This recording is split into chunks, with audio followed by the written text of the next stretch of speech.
Hey everybody, welcome back to the shop. Trying something a little different today. I'm using my phone, video on my phone to make this video and see. I think the phone actually takes better video. We'll find out. What we're doing in this video is we're going to do the unboxing of my new Variac that my brother kindly ordered for me for Christmas. And we're going to hook that up to the belt grinder. And I know if it works on the belt grinder, I know it'll work on the Lichtenberg device too, so we can turn it up and down and get those nice deep burns. The problem with the Lichtenberg, the way it is, when I hit that switch, it's got a direct 2,000 volts immediately to the wood. So it's as high as it'll go, essentially immediately. And so with the Veriac, we can turn that voltage down quite a bit and make it burn slower and get some nice, hopefully some nice deep burn. So let's go unbox this thing and let's see what we got, and let's see how it works with the grinder. It's going to be very nice to have a variable speed grinder also. So stick around. Thanks for being here. I appreciate everybody watching, and let's go check it out. Alright, so here's our Variac.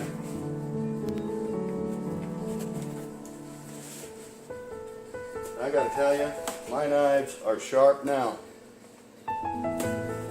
After I just sharpened these things the other day, my knife will cut.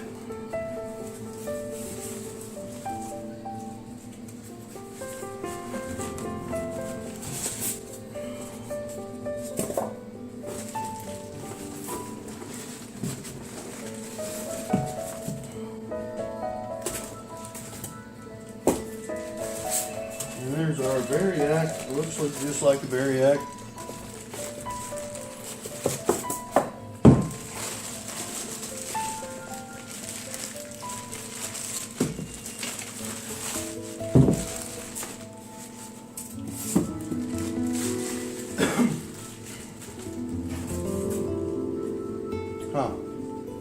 Now this here's pretty interesting.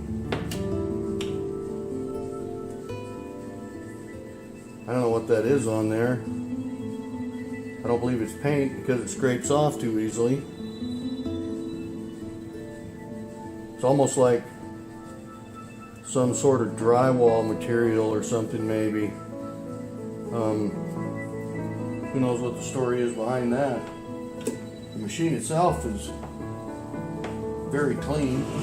Doesn't appear to have been used or anything. It looks brand new. So let's plug this in over here to our outlet.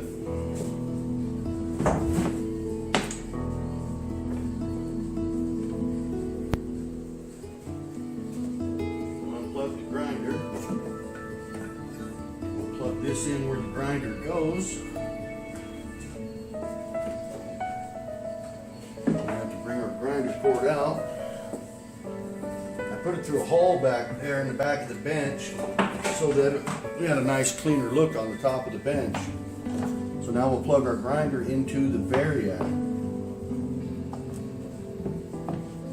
So now that's the switch on the Variac is off. This is turned all the way down. So I should be able to throw this switch and nothing happens. And I was right, nothing happens. Now I can turn on the Variac and still nothing should happen because I've got this turned off. Nothing. Okay, I'm going to throw a belt on there.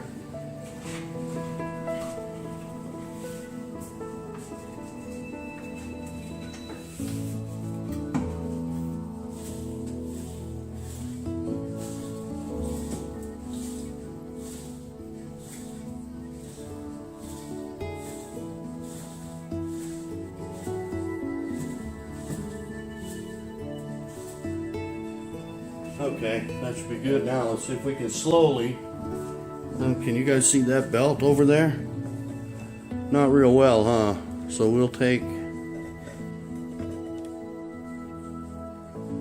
There we go, that's much better. So let's see now if we turn this up slowly, what happens with our grinder.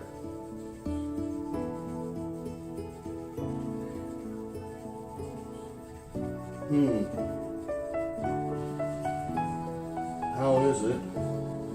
Oh, I know why. No, that should still work. Oh, okay. We have to turn the Variac on. We have to turn the Variac on.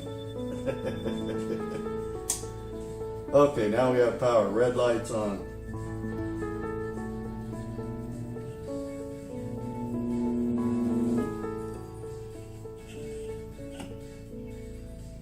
You gotta be kidding me.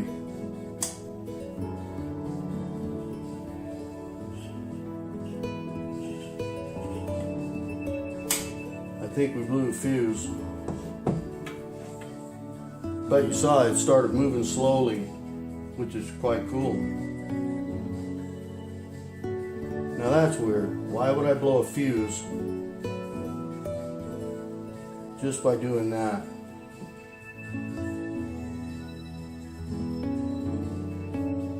Well, I'm gonna have to get some fuses.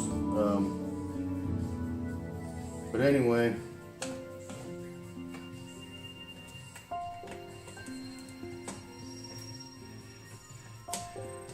come on,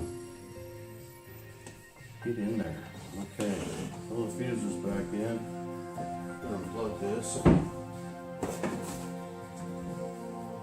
But it looks like I'm gonna have to get some heavier fuses. But it looks like the thing is going to work, because it started to come on slowly, but then we blew this fuse, and I believe this is only a 5 amp fuse that they have in here, and I think we need a little more than that.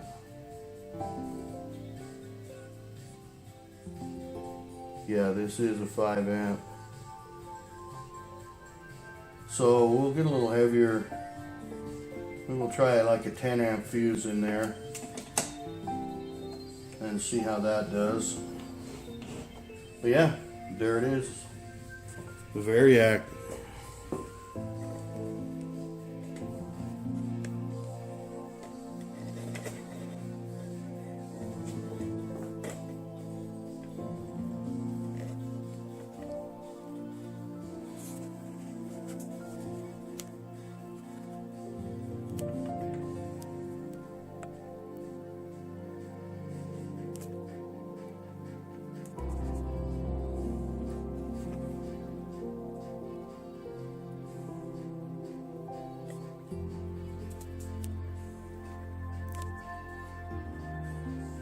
That cell phone zooms in nicely.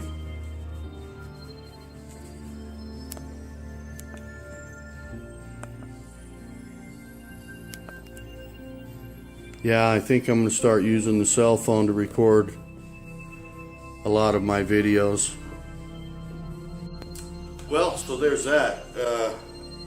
We know it does work. It started to turn the belt, and it was turning very slowly. You hear it slowly come on. But I don't know what the deal is with the fuse, and I don't even know where I'm going to get one yet. So we're gonna find a fuse for that thing, several fuses, but I'm going to move it up. I'm going to bump it up to a 10 amp and see what that does. But I just wanted to show you all what I got, and then we've got this butcher knife here that we're going to. This belongs to my friend Scott, the one that I gave the one that got the Damascus I made. He's got this butcher knife, and it's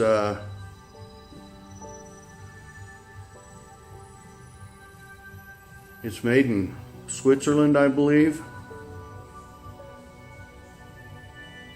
We've worked on the blade a little bit, but we want to go ahead and get this handle. You can see this handle someone had sawed like this on both sides and sawed a notch there and one down here. So they sawed here, here, here, and here, and none of those lines lined up. And I can't figure out for the life of me why they were trying to why they would saw into that. So I was originally going to take these whole scales off, just cut them off and make new scales for this knife. Excuse me, but as I got looking, these are pretty nice scales, nice pins. This handle just needs to be cleaned up and sanded up and refinished. And so I made a paste with some of that dark walnut. I've got a couple of little pieces of walnut over there, and I just shaved off some dust on the with a low grit belt on the belt grinder. Made a paste with some wood glue and put that paste in there wherever the thing was cut. And so now we'll sand that off.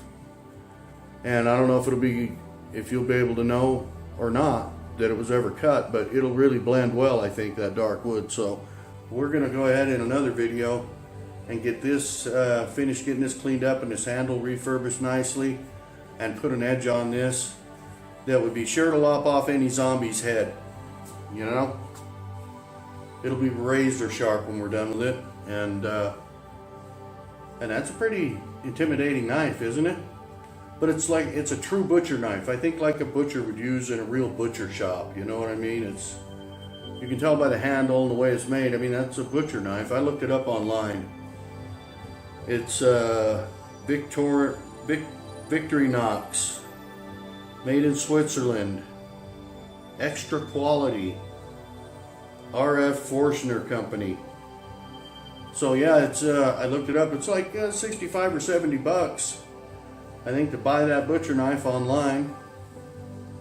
And so we're gonna fix that up and clean it up real nice, and make it a lot nicer looking. And I mean, it'll be a completely usable, pretty knife when we're done with it. This blade looked pretty bad. I've cleaned it up quite a bit, but it was pretty tarnished and, you know, getting pretty dull. So we cleaned it up quite a bit, but we'll do a little more. We'll get this handle all cleaned up and stuff, and we'll refurbish a butcher knife. So that'll be a fun little project. And then I got scales up in the vacuum chamber right now, dyeing them black. I got the aluminite black dye. Man, that stuff is thick and goes a long way. They've been in there now for about 21 hours, maybe. About 21 hours, I guess. So I just pumped them up till the bubbles quit coming, and then we turned it off. And that vacuum chamber will hold the pressure. It's been on all night last night and all day today, pressurized with those scales in there, because you really want it to suck that dye into your wood. I don't want to just dye the outside of the wood. Heck, they got brush-on dyes for that, you know. I want this wood dyed deep all the way through if I can, because once I shape the scales, I don't want to scrape the outer layer of dye off and have normal wood shine through, you know, although that might not look bad. But for the purposes of what we're going to do with these scales, I want them black as I can get them. Then we'll do a purple inlay where they were burned, Lichtenberg, fractal burned. There we go. And we'll lay purple pearl in there and stuff, and there's going to be a gap where it looks like it was pulled apart. We'll fill that with some translucent epoxy, some purple, so you can see in and see the jagged edge of the break in the wood. I think they're going to look pretty good, but I'm making this scale specifically for the cleaver that we're going to forge here in a little bit. So, all right, guys, thanks for being here. As always, really appreciate you being in the shop with me today. If you haven't subscribed yet, hit that subscribe button if you would, please, and ring that little bell. Click on that little bell, man. It'll let you know when I upload a new video. So, okay, we'll get some fuses for that. We got a butcher knife we're going to fix. And we're going to make a cleaver here, all coming up pretty shortly in the next couple of weeks. So stick around, everybody. Thanks for being here, and we'll see you on the next one.